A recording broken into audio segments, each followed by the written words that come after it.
Hello, hello, and welcome back or welcome to Into the Nothing with your host, Patrice Douglas. And on this episode, I have a woman that is very specialized in something that I'm really fascinated with. And I can't wait to share this conversation for all the ladies out there. I think it's going to be a really powerful conversation. So I've got with me Alicia Patterson today on this episode because Alicia is a holistic pelvic specialist and a somatic counselor. And if you don't know what that means, obviously just stay with us because we'll explore the body and the pelvis and why that's important. But thanks for coming on to Into the Nothing, Alicia. Thank you. Thank you for having me. I love podcasting. I feel like it's one of the best ways to make something that can be challenging and taboo and sometimes frightening for people really accessible. And I so enjoy talking about all of it. So thank you for inviting me and having me. Mm. And thanks for listening if you're tuning in. Yeah, thank you for listening. If wherever you are and whatever stage you're listening to this, I would love it if you are enjoying this to share it with friends. If you're feeling the nudge at any point, you're like, oh my God, my girlfriend has to hear this. If send it to her, text message it to her, let people know about this conversation. And yeah, just thank you for listening first and foremost. Thanks for coming on this ride with me of Into the Nothing. It's an absolute ball. It's my favorite thing. So Alicia, the pelvis. I have been on a journey myself with the pelvis over the last 2.5 years with a mentor of mine who I've had on the podcast twice, Rebecca Thompson.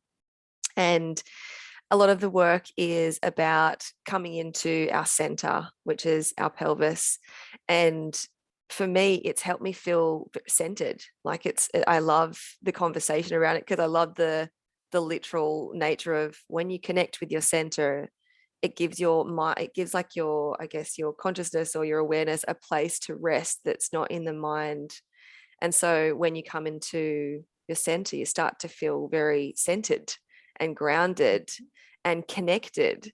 And so I love it because it's so practical, because we can connect with these bones in our body, like being in we always talk about with my mentor, Rebecca, connecting with the front of the spine inside the pelvis, like really coming into the center of the center. And I love it because it's so tangible and practical for us. It's not like this airy, like fairy, like ethereal, like, how do I do that? It doesn't feel so energetic. And yet it's so energetic when we connect in. And what I have learned from her, which I love, is like to always start at the center, as in always connect there. And then we connect up with the heart and from there, the mind, or this place inside of our physical head. And just this understanding of always connecting with our center first to connect with ourselves, and then connecting with life from that place. And there's other much more layers to it, but like that's kind of like the gist of it that I've gotten out of it. And so as I said, I'm excited to speak to you because you specialize in the pelvis. And yeah, you obviously work with women on this area. And so I guess my first question is like, why? Why are you focusing on this area in our body? Yeah, thank you for asking. The origin, the origin story, the why is so personal to me, and I'm really happy to share. And I've shared a lot out there over the years. And I really got into my mental health somatic path because of me. I was young and I started my graduate program when I was 26. And I'm so lucky that I feel like I'm pretty good at it. I love working with humans. And I enjoy it, like I stumbled into this path because of myself and what I needed. And I read the somatic description. So, somatic psychology is body-based psychology work. And then I added pelvic work about like halfway through my career path, like 5-6 years ago. And for me, it's this bridging and integrating of the psyche, the psychological, emotional process, and then adding in hands-on, internal, intravaginal, pelvic therapies. I did all of that for myself. And blew my world apart and really altered the path of my life. Like I am like, thank whoever helped me like find this route that I went down, because it's been so profound for me. And I've really devoted, my whole life and studies to all of it. So, me and my story was why I got into all of this. And then the combination of my personality, that I'm a fast moving person. I go after what I want. And within 2 to 3 months of doing this work for myself, I said, I need to train. I'm going to add this to my work. This is what I'm doing. And that was 5, 6 years ago. And it's just continued. And I committed to it, and I spent a lot of money on it. And now I'm offering that in my community. And I think, from what I can tell, really making a splash, because I'm one of the only counselors who also offers this form of body work in really the whole area of the United States that I live in, which is very powerful and also vulnerable to be like one of the only. Right now I'm like, I need a mentor. Like, I need someone to supervise me, and I'm having a hard time finding someone who has all the skills that I need. So it's a really wild path to offer the emotionally permissive, trauma-informed care aspect of pelvic work. And there are a lot of pelvic practitioners, and not many of them include the psyche and the emotions and the trauma-informed piece. So I feel like I got lucky by all these different combinations of trainings that I've had. And yeah, that's what I do now. And so how would you describe yourself pre doing this work and this connection to your body, and then post? Like, what did you notice in yourself that you were like, holy shit, I need to pursue this, and I need to become a teacher of this, because I went from this to this? Like, what did you notice within yourself, and what do you notice within your clients? Yeah, I just taught literally 2 hours ago. I taught a class for a pleasure tool brand that I love, all about how to do this work safely with ourselves, and why to be gentle, and why to be progressive and not super goal oriented. And I was explaining that pre this work and at the beginning of this work, I mean, I was fragmented. I was chaotic. I was internally just, the definition of anxiety, like somatic anxiety, just through the roof. And I would, go to yoga, and I would hear like, connect with your root and soften your pelvic floor and feel and I was like, what? Like, what is that? I mean, I just didn't, I wasn't exposed to any of that. I grew up on the East Coast, like the hub of the government in the United States, a pretty intense place, kind of rough. And it was just this holistic mindset, and acknowledging the body, and especially acknowledging the pelvis and the uterus and the yoni. I mean, this was all news to me, even though this is my body. So before and after is truly like, my first therapist was like, true transformation. Like, you are really so wildly very, very different. And I attribute that largely to this work, and that I did a good amount of work on myself before I started getting into pelvic work, because it can be very intense, and it can really, blow the lid off for some people. So that's why I do the slow, safe, consensual, really well-paced version of this work, so that we stay safe in it. Mm.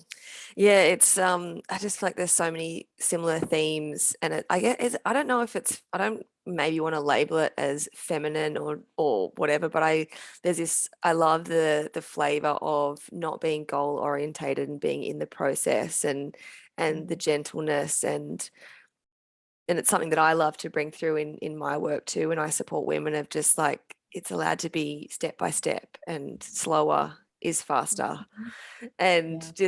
it's just, oh, I think immediately you can feel, I'm hoping anyone who's listening, you can feel your body just relax a little bit more, knowing that you can go at that pace, and you can slow down, so that it's not traumatizing for the body to do this work. It's like the change then doesn't re-traumatize you. You're like, oh, I'm in so much anxiety, and then you do something that throws you off a cliff, some sort of practice, some sort of retreat, some sort of ayahuasca ceremony or something that actually then just re-traumatize, just adds to the trauma. Mhm. And it's just, I really, yeah, I think it's an important theme to point out of how slow things can be. We can just take the next step and just, yeah, and it just allows us so much integration too when we just kind of slow down and take some breaths. But how would you describe yourself if before you did this work you were feeling, you were saying the very anxious, and how would you describe yourself and how you feel post or during from this work, from this Yeah. connection to your body? Like what's the feeling in your body? How do you operate now? How do you be in the world now? Mhm.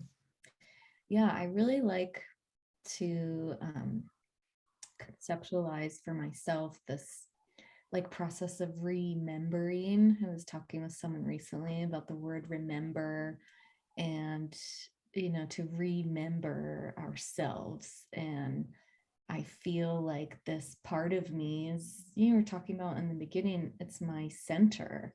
And when I operate from that place primarily, like I have to focus, I don't feel that this is something that I just land and then I'm good forever. Conditioning and patterns are real. And I have like 30 years of not really being in touch with this. And now I've had 7 to 8 years of being like very in touch. So I just try to give myself that slow permission of moving as slow as my slowest part and walking from this part of me, my center, my pelvis, my womb, my root, whatever we want to call all of that, has really changed my physiology. Like I used to have insomnia and now I sleep amazingly. Like my sleep has totally transformed. I used to have some really challenging food and digestion stuff, and now my organs feel like they work really well and I eat whatever I want pretty much. And, usually that was like not what I was able to do in my past. And really that regulation of the nervous system piece. I feel like the nervous system is royalty in the body and controls everything.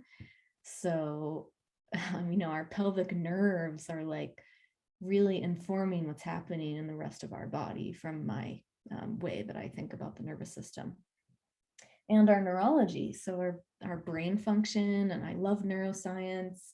Our brain is talking to our nerves just as much as our nerves are talking back to our brain. So I really feel like every part of me has been repatterned and remembered, and I feel whole. I feel like a whole, integrated, grounded, rooted woman, which is an accomplishment in this modern world because of what we're sitting on in, healthcare and government and behavior and like assault numbers. I mean, it's just crazy what we're swimming in. So I really feel like I've like staked my claim. I'm like, I am here on this earth, and I feel connected to this earth. And that is a real gift to me as someone who, I didn't even know what being grounded meant when I like first got into somatic work. And now I have that viscerally like in my body. So those are all wins for me. Oh, that's huge. I just almost want to say like congratulations or something. It's Yeah. it's it's so big, and I think in a world that, yeah, I think in a world where there's so much busyness and so much, I guess, back to that point of the goal orientation or the goal focus, which is like the next thing and just keep going, and so much busyness. And I actually had a neuropsych on for one of my early episodes, and just talking about how, often we feel really safe in the busyness because it's so familiar, and that's where the brain stem, like it's like that's where our body and our nervous system feels safe in the anxiousness.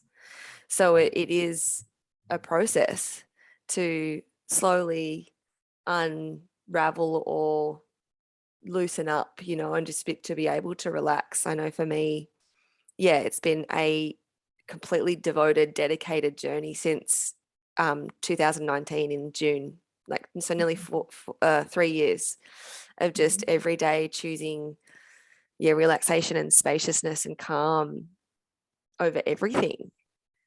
It's Yes. so it's like, when you live in, worry or always thinking about the future, or it's just insecurities and second guessing yourself for so many years, it's not doesn't just happen overnight. It's a Yeah. process. And what do you find, Alicia? Oh, sorry, you go. No, I was just gonna say that, whatever is grooved in the system, it can really take time to change. And I think that this like goal piece is so important. And the class that I was just teaching, I feel like every time I talk about something, I'm like, oh, right. Like I feel like I learn about myself and humans and what we're really wired for. That, because take, for example, the cervix. The cervix is the bottom of the uterus. It is an organ. It's incredibly powerful in its function, just physiologically, and it's so emotional and innervated and all these things. It's what releases a baby into this world. How much more powerful can we get? And if we're like, I'm going to work with my cervix, I'm like right away. And we bypass our muscle tissues, we bypass our nerves, we bypass the protective outer tissues that are protecting our organ. It's going to send alert alarm bells like ding, ding, ding, this is dangerous. And then our system is not going to like what we're doing. So, and I just think that things like that happen so much. It's like, and I think I did that early on in this work. I was like, I want to work with scar tissue on my cervix like now. And I'm ready to heal this right now, like, and that is often a trauma pattern, to need to be done with everything right now, so fast, so rapidly, and to like not give my system the spaciousness that I really needed to move slowly. And then to bypass all those protector tissues is so unkind to the vulnerable, kind of like soft little animal tissues on the very deep inside of our body. So I just feel like this, the worry and the patterns and all of these things, they take real time and dedication and investment and commitment. And we are absolutely malleable. Our brain is plastic. Like we have this neuroplasticity, and we can absolutely repattern and retrain and rewire, and our bodies really listen to that. So this is my example of like a grounded physiological example of what you're talking about. Yeah, thank you for that. Yeah, I really appreciate that. And so I guess you have so many different types of people, women coming to you for different reasons, but what are some key themes that you see as to why people are coming to you? Yeah, I usually think of, and sometimes there's something outside of this, but typically there seems to be three groups. One group is symptoms. They have pelvic pain, they have frequent urination, they're having trouble with their menstrual cycle, there's, whatever. There's like hundreds and hundreds of symptoms and diagnoses that people can walk into the holistic pelvic care field with. And I love treatment work. I love treating symptoms and see such amazing results with the soft, slow, holistic, and incorporating plants and herbalism and all these different types of treatments that the body, I really believe, truly likes.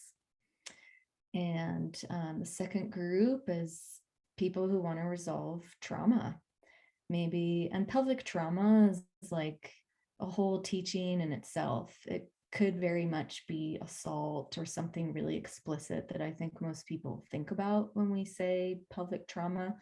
It could also be an accident or falling down the stairs or lineage stuff. There's just like, it goes on and on.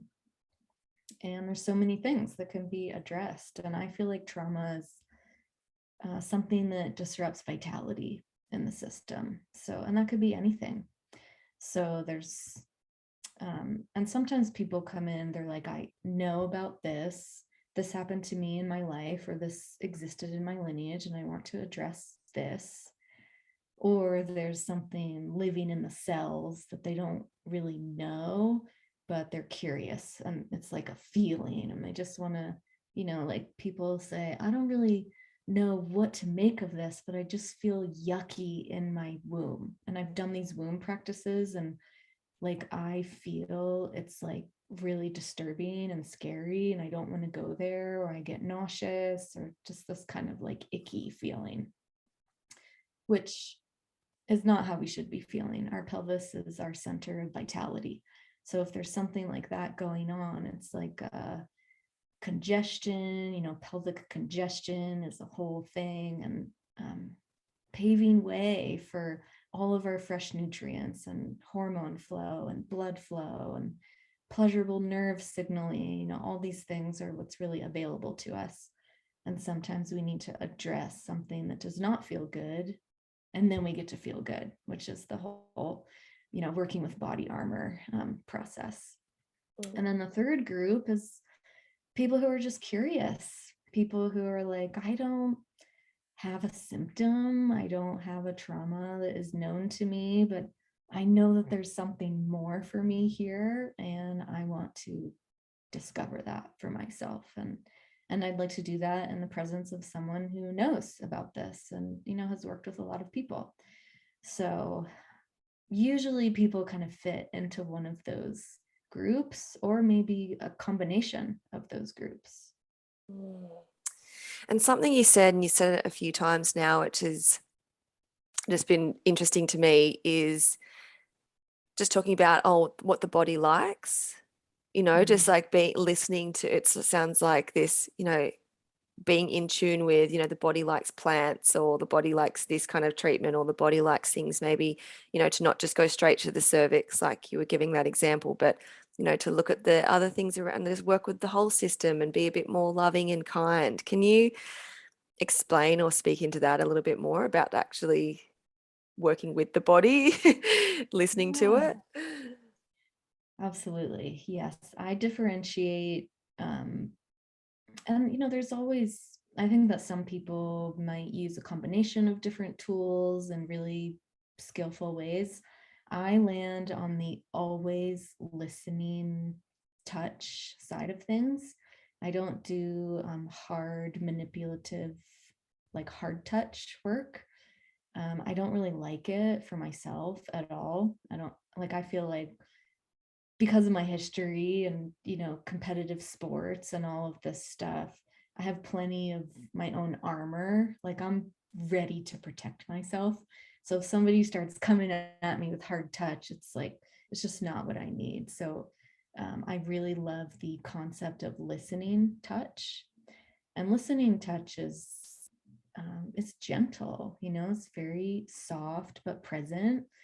Like in the bodywork world, we say like light touch is like kind of creepy. So it's not light touch, but it's this like firm, present listening. Like my hands are truly listening to whatever the signal is happening in whatever part of the body. So I work with the belly. I work with the organ system. I work with the endocrine system. I do a lot of very gentle prep work before we even think about doing any internal contact work. And I feel that that is necessary. It helps the inner tissues be like, oh, like, okay, I feel this person. Like I can sense what's happening here. And I really have beef with the medical world. They're like, oh, hello, nice to meet you, going in now.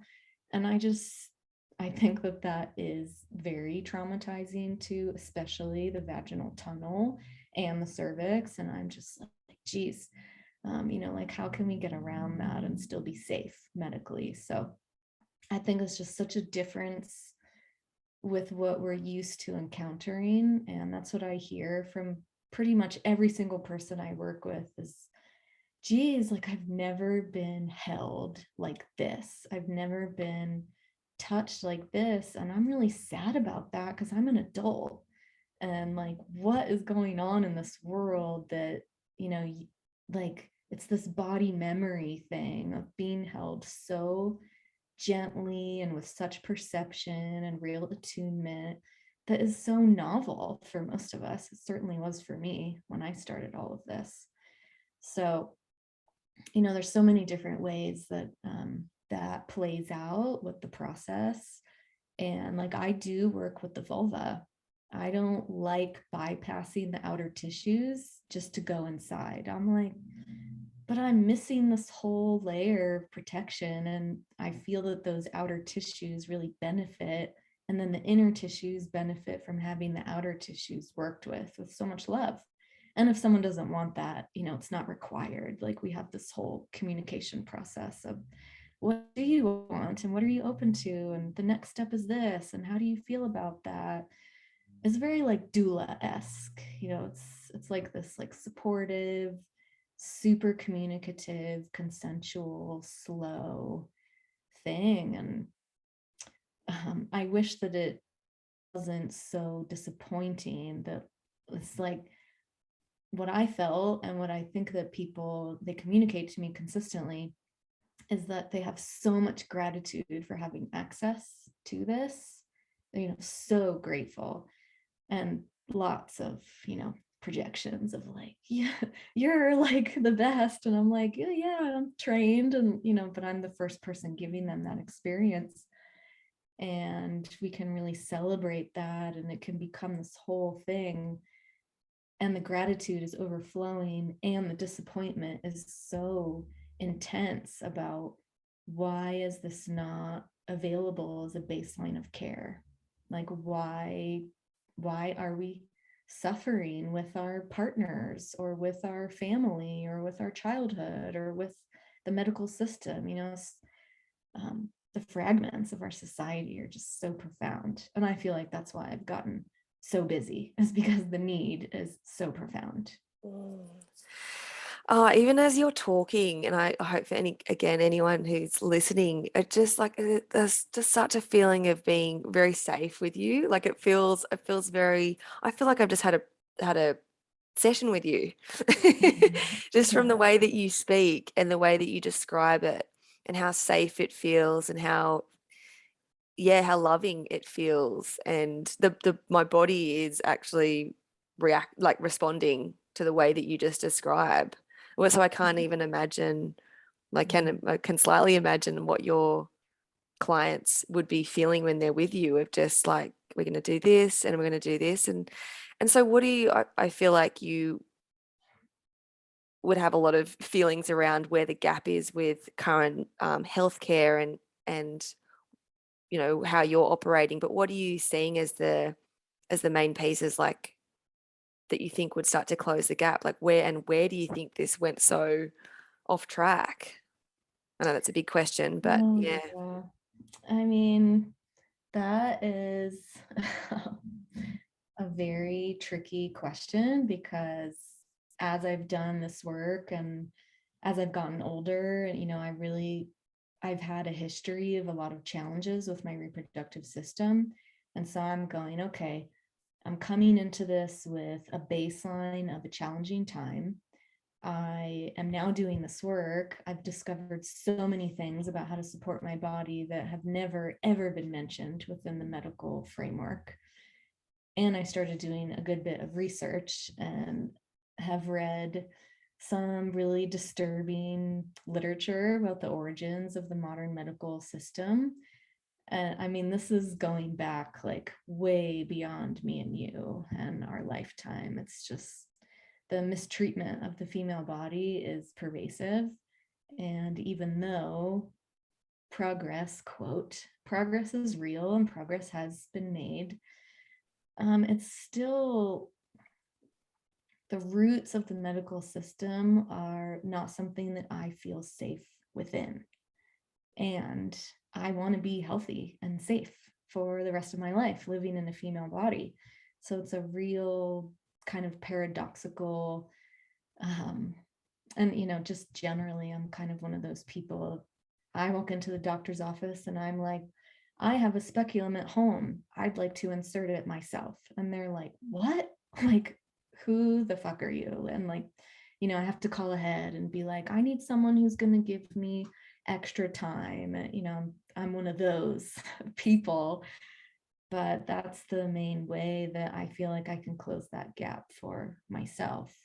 And it's tricky, we have to be demanding and ask a ton of questions. And if we're being pressured to have a procedure, say, well, I hear you, but I'd like to go do some research and wait. And it's hard to do that with medical professionals.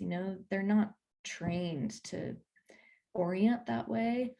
So I feel like I don't have a lot of shiny things to say about. I think healthcare is incredible, and we have made such true advancements. However, I really feel that modern medical systems are failing women's reproductive health. The United States and the UK have the highest instances of hysterectomies. It's like, like, why do we think that is? That the answer is to just take it out. And, I'm not planning on that in my life. So it's a tricky one to go into all of that. I've never thought about that. I've never, it's so funny how you just like, we're just like in, it's so interesting, just even the little moments, I think, where I just realize I'm like, oh, well, when we think something's so wild and weird when it's so natural, like even the simple example of last night, my sister and I were watching TV and a woman in the program had lots of hair under her armpit, and I'm a bit more of a, I guess maybe more of a hippie and a bit wilder and just Mhm. and my sister was like quite like shocked, and I just those little moments of just going, it's just so fascinating how I live in a culture and a society, yeah, where we're just, there's so many parts of just being very natural that it just seems so foreign, of just for something so simple as like just letting hair grow, like Mhm. it's naturally just there, but it's like quite shocking for our society. It's just so, it's so interesting, just these little things that we can notice. And even for myself, when I was 30, I just had this like in just this feeling, just this knowing to just stop taking the contraceptive pill. Mhm. And I'd been taking it since I was about 15. Yeah, since I was about 14, 15, and just, like, and partying and everything in my 20s and not wanting to have my period. So just never really having it because I could just control it. And then so interesting, it just something bigger than me, I don't know, was just like, it's time to stop, to just actually connect with your body and connect with this flow.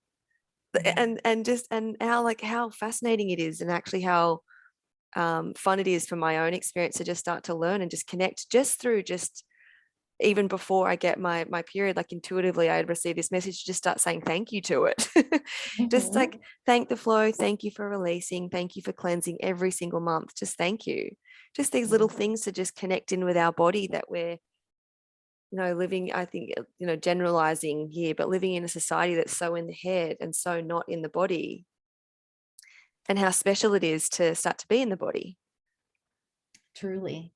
Yeah, it's really a rebellious act to like Yeah, live in a rebellious. modernized place. And it's not, so the first piece, anybody who's really interested in what you're talking about, something as simple as body hair, to look into the beauty myth.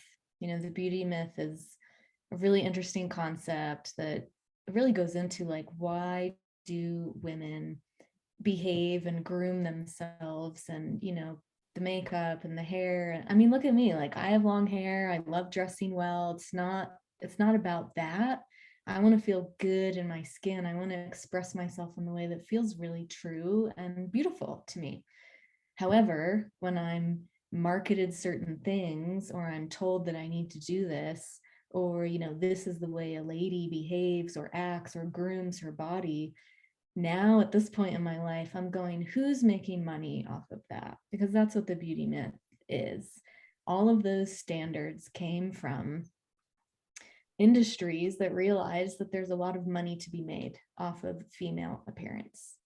So, and it works, you know, I mean, it's like, it's insane what I encounter when I just open my phone, or I'm driving, or I watch TV and there's a commercial or something. It's pretty incredible. So this was one of my first forays into this whole world, was kind of similar to you when I can't even remember, but I was on birth control and I decided to not be. And my recovery of my hormone and cycle process was a real trip, you know, after being on a couple different types of birth controls.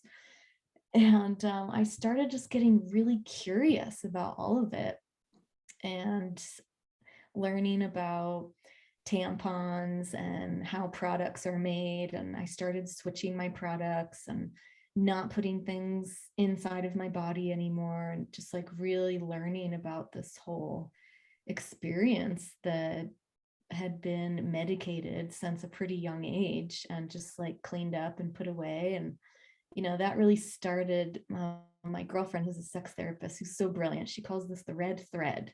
She's like, once you start pulling that red thread, it's just going to keep unraveling. And I've been unraveling that thread for, I think I did that when I was 23, 22, 23. So that's been like, well, like 15 years now.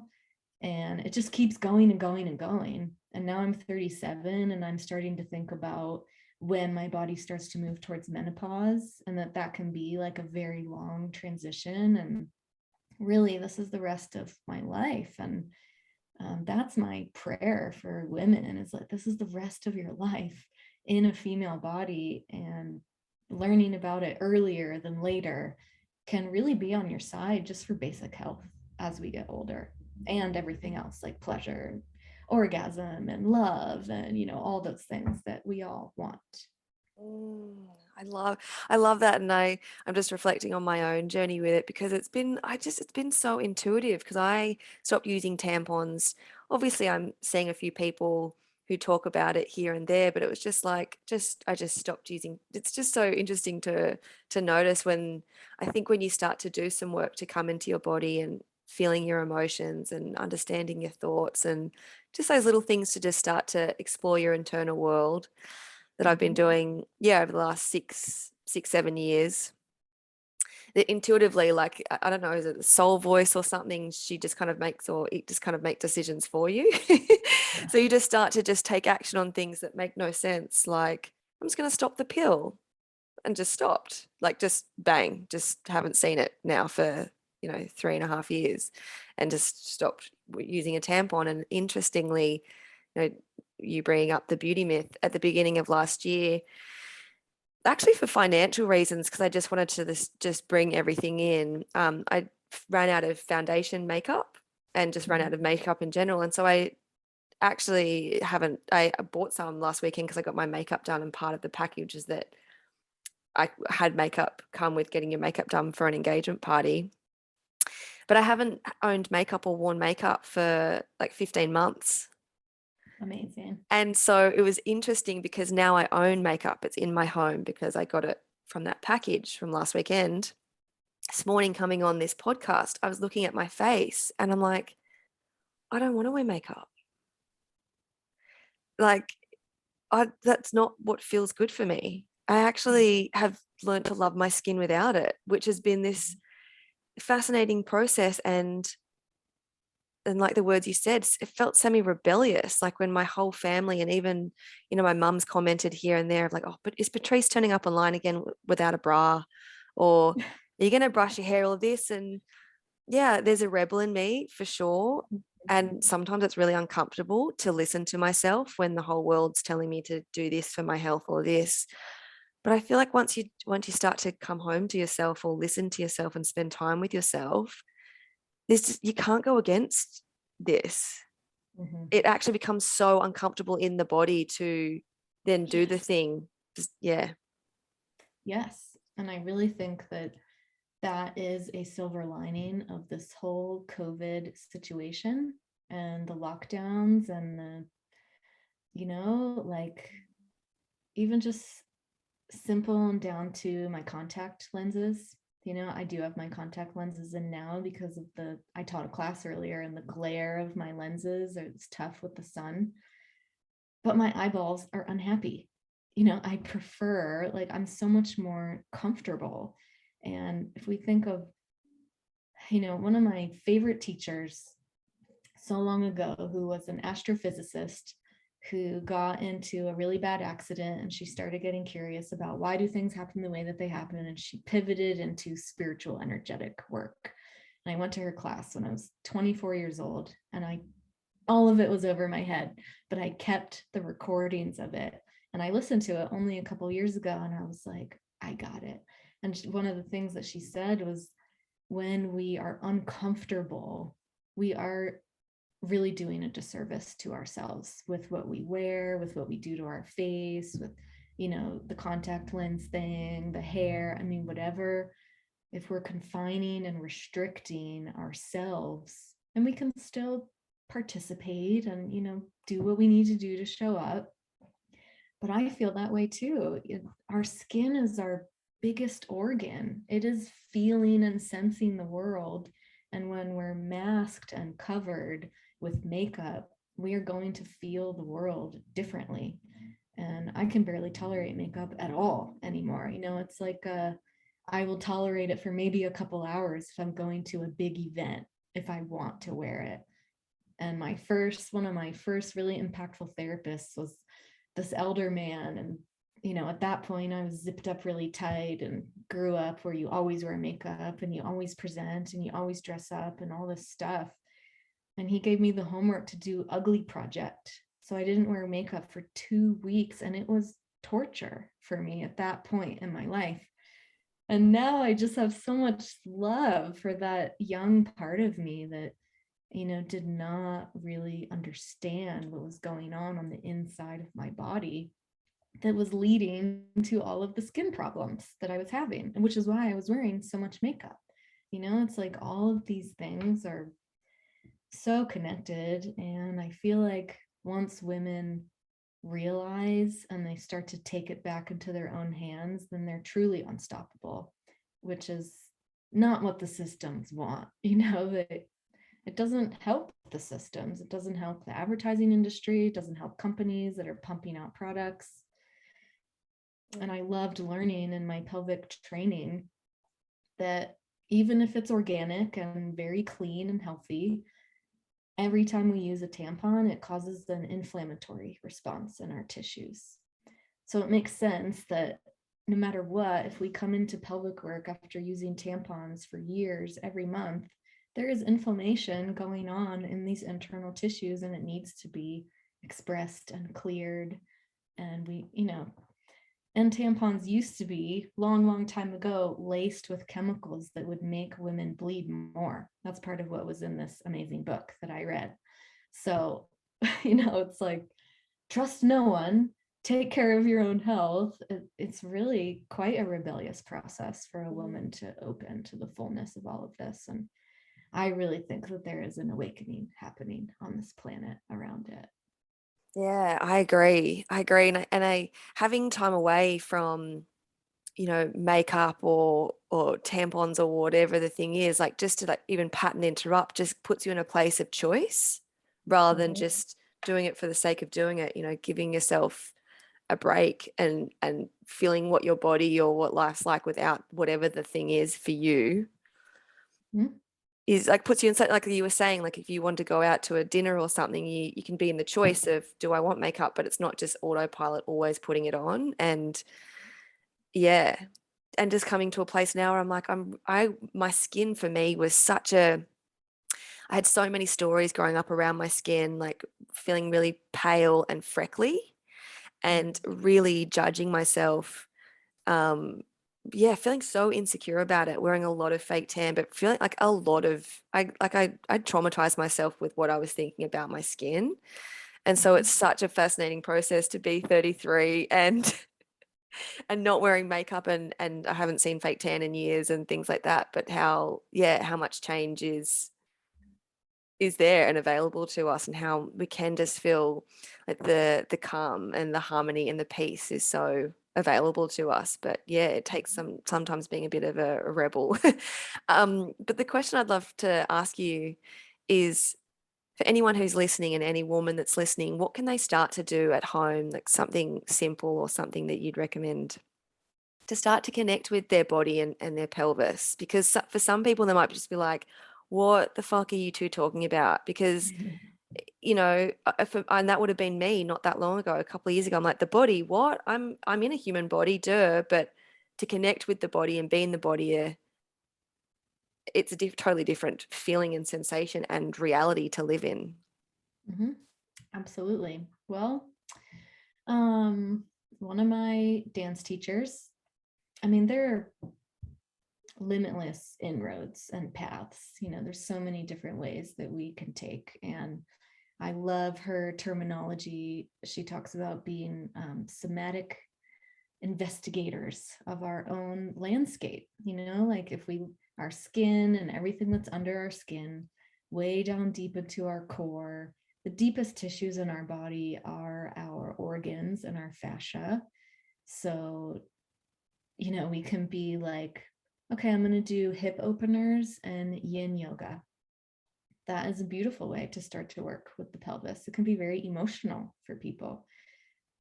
That was one of my inroads before I was ready for anything that, like we've been talking about, you know, the cervix. People might be like, why would I want to see my cervix or touch my cervix? You know, and that has really been a progression and a whole process for me personally. I wasn't ready for that in the beginning. One of my favorite stories is actually one of my old therapists. My first pelvic healing experience was an abdominal uterine massage, which is only on top of the belly. It was so emotional for me. It really smacked me in my face. I wasn't expecting it. I was like, I'm here for cramps, fix my cramps. You know, that was kind of my mentality. And it was so profound and powerful. I was talking to my therapist about going, and she asked me if I was going to do internal intervaginal work. And I said, how dare you? I was offended. I was like, what? And I didn't even know what she was talking about. I just had my own shame and I had my own story about whatever that was.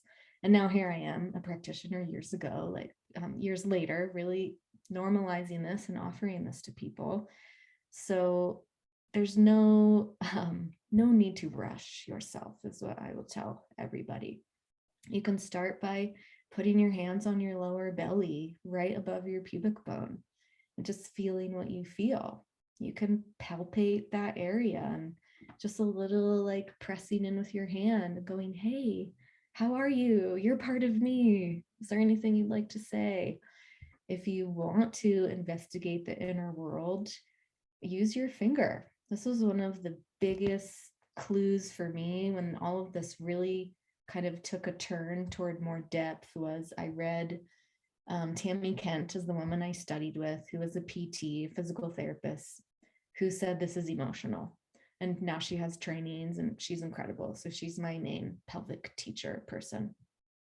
And I read her book and I had been diving into everything about the divine feminine, the archetypes, sacred sexuality, but I didn't have any books that had laid it out like she did. And she had a little diagram of the pelvic muscles. And she said, you take your finger and you put it in and you reach towards one side. And that's all you do. And then you just feel what you feel. Do you feel numbness? Do you feel tension? Do you feel hot? Do you feel sad? Do you feel whatever? You know, it's like just a process of permission for yourself.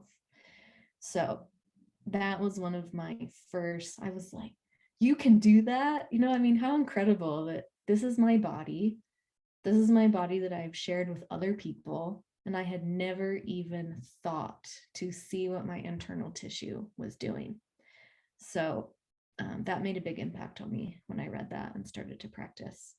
And then from there, there's so many different, you know, you can work with a massage tool, you can see a practitioner, vet your practitioners, interview them, make sure they are really super qualified. There's so much shit going on with practitioners and violations and, you know, whatever. I'm not even going to talk about it, but it's pretty upsetting. So make sure you're seeing somebody that is truly like really equipped to support the process in a safe way if you're going to work with another human being.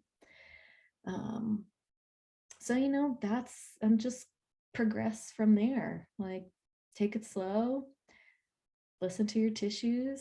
If any of that wigs you out, then get a therapist and talk to them about it, and get a therapist who is positive and can support the inquiry. Because a lot of people in the mental health community, they don't really understand what we're talking about. So find a somatic counselor who can support the inquiry. I know that's a lot of different things, but that's my best advice that I can give. No, I think that's wonderful advice. And I just, again, it comes that flavor again of just taking your time, and there's no rush and there's nowhere to get to, and it's just your next step. And as you were talking about that, and I was just thinking about how connected you are to your body, are there ways that you have seen your reality change because the more that you connect with yourself? Like, have you noticed like a shift in your business, in your relationships from this work? Oh, absolutely. Yeah, this work impacts every single thing about my life, you know? I mean, my relationships, absolutely. I joke about my partner going through yoni boot camp because he has never been exposed to any of this before me. Of course, you know, someone like me who's a practitioner, and I'm very elevated with my standards of touch for myself. Of course, I end up partnering with someone who's like, what's that? So we've had a really big journey together, and it's been very beautiful. And, you know, I really think part of me like wanted to teach somebody about how to handle me and how to be with me. And that's what I got to do with this magical person who was willing to learn. And my business has completely flourished. I had my private practice in mental health work. And since I've added pelvic work, I've completely doubled my income and filled my practice and feel really great. I feel good about the work that I'm offering. It's not just about money. I love having financial stability, but it's really about what I'm offering to my community that feels really good to me. And my embodiment journey. I've been doing dance therapy for over a decade, and my movement journey. And I just got a reflection from my dance therapy teacher who I've been dancing with for 11 years. And she was talking about my pelvic work process and how she can see what's happening in my dance because of this work that I've done with myself. And that's really cool for me as a person who came into the movement world with a lot of rigidity and no flow. And like now I really feel good about knowing how to flow and you know, anything and everything. My spiritual journey has totally expanded and awakened because of all of this. And that's that, like, it just is going to keep going and going and going. And the older I get, the more I'm like, yeah, you know, like, let's keep going down this path. And it's taken such commitment and dedication to grow that for myself. And now I feel like I'm like kind of coasting and I have really good skills, but the first 5 years of my self-inquiry journey were very painful and confusing. And like, so I'm like, stick with it. You know, you can do it. Once you start, it's hard to stop. And it's not always going to be hard. It will, like, because that's how our bodies and our brains work. It will evolve. And if anyone that's listening would love to be part of one of your packages or products, I know obviously you're in the States, but yeah, how can people work with you online? Is there a possibility for that? Yeah, my website is probably the best hub for information, and joining my email list is a really good way to keep in touch with me. I am on social media, but not as much these days. I'm just kind of irritated with all of it. So I share most via email. And I do have online products. You know, if someone's like, I just want to get into this and I don't have time to be in one-on-one format. That's why I have those products. And I do work with people virtually, and I have an in-person practice in Denver, in Colorado, in the States. So I have lots of different options for people, and I welcome the outreach. I get so many messages from people. I heard you on this thing. I don't know where to start. This is what's going on in my body. And I'm really happy to be in touch. And, people did that for me when I was starting, and I'm so grateful. So I really try to pass that on.